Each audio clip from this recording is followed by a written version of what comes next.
Formations like these require long hours of intensive drilling and careful judgment. When the troop goes around the corner, the riders on the outside of the turn have to adjust their speed to keep even with the riders on the inside. The man on the outside has to ride a lot farther and a lot faster in order to keep up with the parade. The outside wheels must spin faster than the wheels on the inside because they have a greater distance to travel in the same length of time. When a wagon turns a corner, the wheels can travel at different speeds because each one can turn freely on the axles. And in the early automobiles, the rear wheels turned separately and only one wheel was connected to the engine. But when only one wheel was driven by the engine, it had to do all the work, and it couldn't get a good enough grip on the road to do its job properly. So the one-wheel drive was soon out of date. But if two wheels are locked on an axle so that they are not free to turn separately, one or the other has to slide. So engineers had to find a way to connect both rear wheels to the engine without sliding and slipping on turns. The device which makes this possible is a part of the rear axle. It is called the differential because it can drive the rear wheels at different speeds. The differential looks complicated, but once we understand its principle, it is amazingly simple. These two wheels are mounted on separate axles and supported by a frame so that they can revolve freely at different speeds. Let's fasten a spoke on the inner end of each axle so that by turning the spokes, we can turn each wheel separately. With a bar or crosspiece, we can turn both wheels in the same direction at the same rate of speed. Let's get something to hold this bar in place so that it will press against the spokes. Notice that this support is not locked to the axle. It turns freely. Now we can spin the wheels by rotating the support. This is fine as long as both wheels are able to turn at the same speed. But let's see what happens when we go around the corner. With this arrangement, we cannot drive one wheel faster than the other.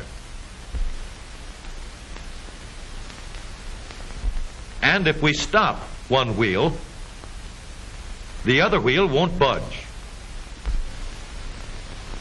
Let's put this bar on a pivot so that it can swing in either direction.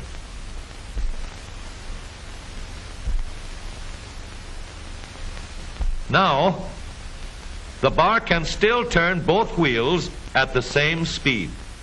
And because it pivots, it lets one wheel turn even when the other is stopped. But if turned too far, the bar will swing around until it won't drive the spokes that turn either wheel. We need another crossbar and more spokes to carry on the job. When we stop one wheel, the crossbars will continue to push the spokes of the free wheel around. As long as both wheels are free to turn, the bars do not swing on their pivot, and the wheels move at the same speed. Now we have the working principles of a differential. To adapt the model for use in an automobile, we will have to make a few changes. In order to reduce the jerky action caused by wide spaces between the spokes, we will put in more spokes. Further filling in the spaces between the spokes gives steadier, more continuous action, and changing the shape gives firm, constant contact. Now we can make the gears thicker and stronger, and we have differential gears. The edges are cut so that they will fit together more smoothly and silently, and another gear is added to share the work of driving the axles. The principle is the same. In order to turn the support and drive the wheels, we can fasten a large gear here, connected by a smaller gear to a source of power.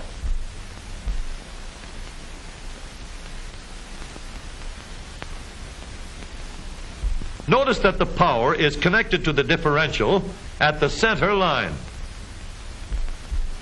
We can make our model more compact by moving the gears closer together. When we put our differential in an automobile, we have to leave room for the drive shaft, which carries the power from the engine. We may build the floor of the car above the drive shaft. But if we do, we won't have much room inside unless we make the top of the car high too. Of course, we could lower the floor and ceiling, but the drive shaft would be higher than the floor. This would have disadvantages. A shaft in the middle of the floor of an automobile would be inconvenient for passengers and would be awkward for carrying luggage. Today, engineers have found a way to make the car roomier and closer to the road without a clumsy shaft above the floor. The drive shaft from the engine to the differential is lowered out of the way, and the drive shaft is connected to the rear axle at the bottom.